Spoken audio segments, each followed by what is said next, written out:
Hey guys, so the next video that we have for you has to do with the last poll that we ran and is based on visual home replacements. So you'll see here that this is the basic home screen. One screen to the right, go back, you can see the basic home, and one screen to the left.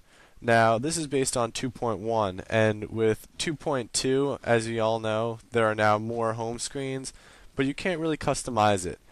Here you can see the app window. Pretty basic, just slides up and slides down. You can see it's listed 4 across. And I mean, it's a pretty effective way of seeing your applications. I don't know that there's many better ways to view your applications, just different ways to view them. Here you can see there's really no customization for the home screen itself. So I'm going to show you. Here you can see you can add shortcuts, widgets, folders, wallpapers, but that's pretty much available in any home screen. And now I'm going to show you some of the different options that we have. Here what I'm going to show you, and we're going to start at the top with GDE. So I'm just going to click on GDE, and you'll see the GNOME Desktop Enhancement is what it stands for, and you'll see what that looks like in about a second here. So you can see it completely changes the bottoms of the screen. You can see you still have the arrow to get to your app window, but now it also has a phone button and the plus sign button, which lets you change or add to your home screen. And you can see it's pretty fancy. There's a nice like cube animation. Some people say it slows your phone down, which as it's graphically intensive, I could see that. Here I opened up the app window, and you can see it lists them one at a time. But if you click on the top right, the 4 bars going down there, you can also get it to show in the 4 across, as you can see here, which, coming from the default home, everyone is used to. You can see that the phone button is still available, and you can go to the left and actually create custom folders for your applications. So it has there at the top all applications, and now I'm just going to show you what it looks like. I'll create a folder for my, say, favorite apps. So you can see here, I'll use slide it to type in favorites, and of course it adds the U, even though I wouldn't have, but that's alright. So you create the folder, and you can see it right there. Right now, obviously, I haven't added anything, so there's nothing in there yet. But you just simply add your apps there, and it's not a problem, pretty simple to figure out. One thing that I don't like is that you have to go into the application menu to get to the settings. So you'll see you have applications, finder to start Google search, and then control panel, which is actually your settings. And even if you click this menu button on your home screen, it'll bring you to this control panel. There's a lot of customization, as you can see.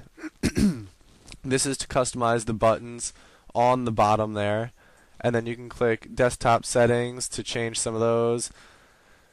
You can set the number of screens from anywhere from 1 to 7, which is kind of nice, as well as choosing your default desktop when you hit home, which screen it goes to.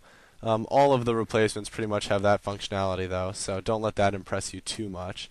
And then here's to change the transition from desktop to desktop. Maybe the cube, like I said, is slowing down your phone a little too much. And then of course you have your default settings there at the top.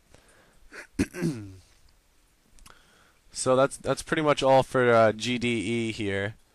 You can see again the applications. Didn't mean to hit that, but just trying to show you that you can add, drag and drop your applications just like you would on any other home screen. And here again is the cube effect, so you can kind of see that.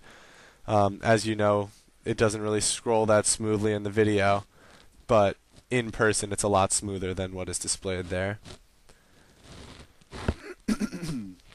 Next we're going to show you Helix Launcher. Helix Launcher has some nice functionality. You'll see at the bottom it's got the 4 buttons in addition to the app drawer. One cool thing about those is those 4 buttons will stay there no matter what home screen you're on. So say you don't have to jump back and forth to say get to your dialer, you just have those 4 buttons static at the bottom. And the nice thing is you can change those to whatever you want. You'll see in a little bit I'm going to change the maps. I'm going to get rid of maps and put on Dolphin Browser. Here's the app window, again 4 across, utilizing the whole screen this time. Just a plain black background with your icons. It makes them very easy to see, but again, it's not very eye-catching.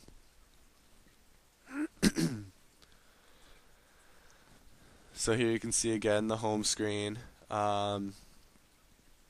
Nothing too fancy aside from those four things, but if you open up the settings, you can see it has an option for configure, and this is where you really get to choose what you want. So you can choose the screen size as you see there, as well as different ways the screen reacts to what you do, such as long pressing on the screen or double tapping.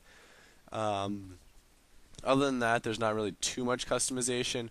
It's pretty basic. I really only used it before I found out about some of the other home replacements, and because I liked the four icons at the bottom being static.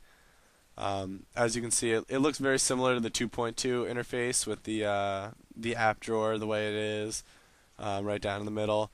But the one nice thing, as I mentioned, is you can save those four icons down at the bottom, which is great. You can see I just got a text from my dad there. As Marty mentioned, we're back in school now, so got a few grades back, which he was pretty happy with. But that's besides the point.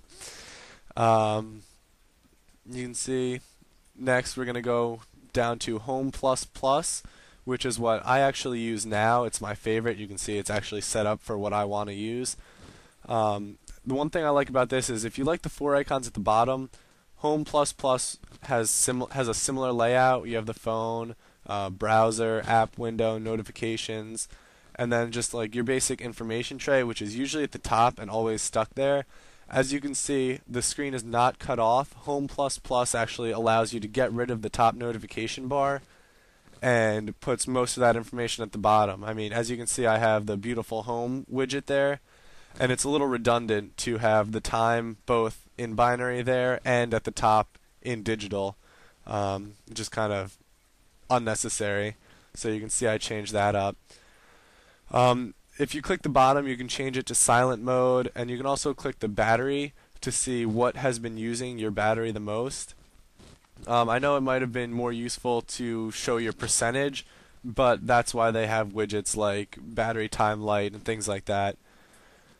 Here you can see the settings. Now, we saw the settings in the last home screen, and you can see there's a lot more to do in Home Plus Plus. I mean, you can change the performance, the graphics. You can see here's performance, the power strip, which is the list of buttons at the bottom, what you want showing up there, favorite contacts, search, voice command. Now I don't have those checked, but the browser and where it links to, also known as what browser you're going to use. Really useful.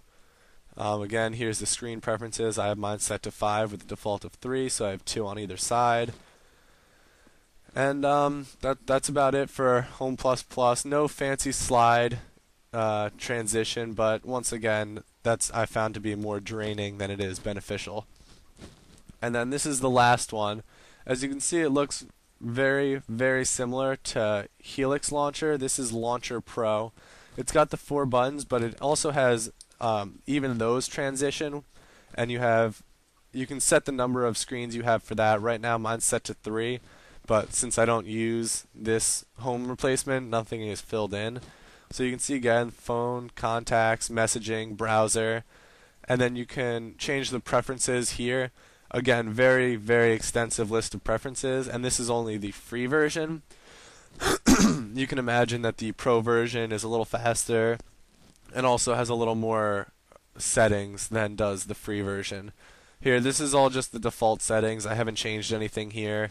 One nice thing I just noticed in seeing the settings that all of the home replacements do is it allows you to loop your home screens. So say you're on home screen 5 and you want to get to home screen 1, rather than clicking all the way through those other home screens, you can just go one more to the right and you'll be at home screen 1, which is a great feature, very well thought out. You can see here more options, sorry, for the home screen. This is for the app drawer, and it lets you use a 3D drawer, more for visual appeal than anything else, and also a 5 icon wide home screen as opposed to a 4, although it does note that that's a little buggy.